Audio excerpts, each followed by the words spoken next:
जय श्री कृष्णा दोस्तों, किशोरी क्रिएशन से मैं सपना शर्मा आप सभी का हार्दिक स्वागत करती हूँ आपके अपने चैनल पर।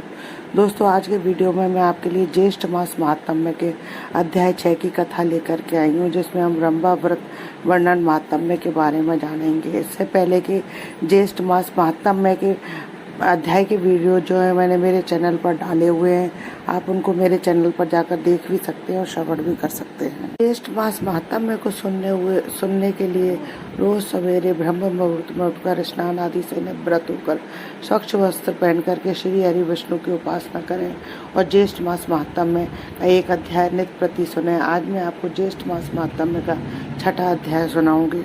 परंतु 5वें अध्याय में स्कंद जी से ऋषियों ने पूछा कि स्त्रियों के सौभाग्य लिए कौन सा व्रत है और उसका क्या विधान है। स्कंद जी ने शिव जी के द्वारा पार्वती जी को बताई हुई कथा के अनुसार शुक्ल तृतीया को किया जाने वाला रंभा व्रत बताया, उसका महात्म्य बताया। अब आगे 6ठे अध्याय में भी हम जो है रंभा व्रत वर्णन महात्म्य का जो हम 6ठे अध्याय में भी सुनेंगे। आइए सुनते हैं 6वां अध्याय।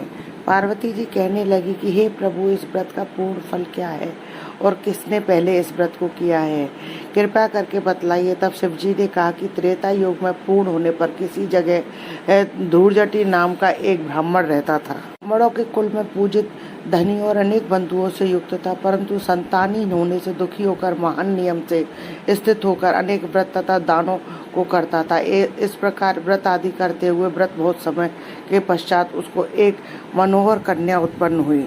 अब वह पुत्री जैसे जैसे बड़ी हुई तो विवाह योग कन्या को देखकर वह ब्राह्मण अपनी स्त्री के साथ विचार करने लगा कि सुंदर कन्या को उसके समान कोई भी दिखाई नहीं देता है। ऐसा विचार कर वह वर देखने के लिए वह गया। एक गांव से दूसरे गांव गया।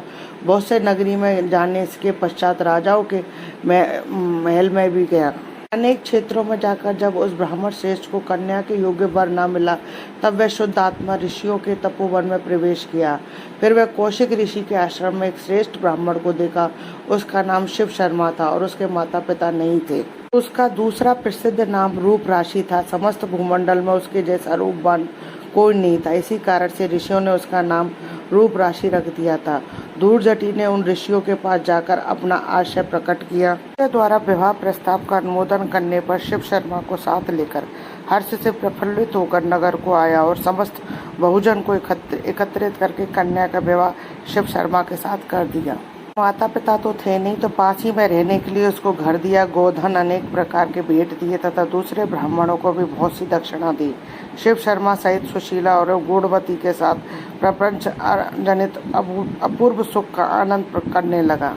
इसके बहुत समय पश्चात काल से प्रेरित वह शिव शर्मा ब्राह्मण समुदाय के निमित्त वन को गया और उस वन में एक वृक्ष की छाया में जाकर बैठ गया। उसी समय शिव शर्मा को एक अजगर आकर निगल गया और किसी ने इस कार्य को नहीं देखा। सूर्य देव भी अस्त हो गए थे। सूर्य अस्त होने के पश्चात सास ससुर और स्त्री ने सेवकों को साथ लेकर मशाल जलाकर वन में समस्त स्थानों को देख लिया। सारी रात खोज होती रही तथा आज सूर्य उदय होने पर भी जब शिव शर्मा नहीं मिला तो वे निराश और दुखी होकर अपने घर चले गए।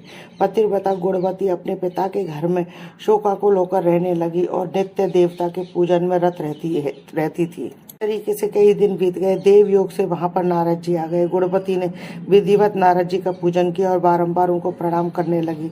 उसकी प्रसन्नता नारद जी ने गुणवती को व्रत का उपदेश दिया। नारद जी कहने लगे कि हे भद्रे, तुम ज्येष्ठ मास में पवित्र रंभा व्रत को करो, विधान भक्ति स्वरूप देव का पूजन करो। हे अनघे अन्यन मन से जीवन पर्यंत इस व्रत को करो। और तुम नारद जी बोले, हे ब्राह्मण, नारद जी बोले कि तुम इस व्रत के प्रभाव से विष्णु भगवान को पति रूप में पाकर स्थायी पद को प्राप्त होगी। इस प्रकार नारद जी के उपदेश से वन वासिनी गुणवती ने कदली वन लगाया। जी के कथानुसार समस्त कर्म को किया और इस प्रकार बहुत समय बीत जाने पर वृद्धावस्था को प्राप्त हुई और उसी वन में मृत्यु होने पर विमान में बैठकर स्वर्ग को गई। जन्मांतर में उस व्रत की पुण्य राशि से भगवान विष्णु की वल्लभा तुलसी हुई, तो विष्णु भगवान को तुलसी से अधिक और कोई वस्तु प्रिय नहीं है।